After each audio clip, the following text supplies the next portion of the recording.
On today's episode of Stitch, we're going to talk about my growing up, and one thing that really defined my character as a child, and that is my mom's sewing machine dealership, So Crazy, and more specifically, her ads. Okay, so when I was younger, my mom owns a sewing machine dealership called So Crazy. She actually just retired last year, almost a year ago. But anyways, my sister Elizabeth and I were the two seamstress, the Betty Beavers in the house. We're gonna sew like crazy, and we worked for her and her sewing machine dealership quite a bit. One thing my mom did, because it's a very small town, is she would run radio ads, and she would like to sing like these jingles, like the weather outside is frightful, blah blah blah, and then let us sew, let us sew, let us sew. And I know it's pretty shocking, but when it would play on the radio on the bus, we would get teased a little bit because we were in a small town. So there's like 100 people in my graduating class. And they're like, hey, is that your mom? Like she's singing on the radio. And I just remember being like, oh my gosh, like I can't. So I was kind of a quirky kid to start with.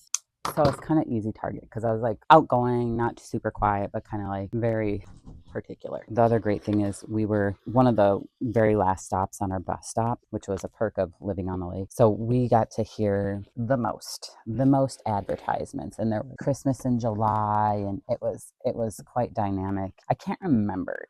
I think one time she had my dad do an ad. It was one of those things where that's like, I feel like getting teased about that was kind of like just par for the course. And overall, I didn't really care because I was kind of a musical person and I wasn't that shy. But it just is a core memory of going on a field trip with my entire class one time. And usually when you're on your bus route, it's all these kids from different ages, different classes. So it wasn't like my entire class, but it was like fourth grade, my entire class was on a field trip and one of her ads came on. And I remember just being like, trying to like hide, like, don't look at me. But it's just one of those things where now looking back, I'm like, oh, that was good for me. It was probably good for me to realize like, hey, I shouldn't care what people think about me or my family. So don't mind that it happened. A lot of you are from my hometown, so you'll probably remember this. Let me know if any of you remember hearing So Crazy ads on the radio where you get more than a sewing machine in a box, specifically the singing ones. And if you do you remember them? Write a comment if you do, because I'm curious. All done. We're out.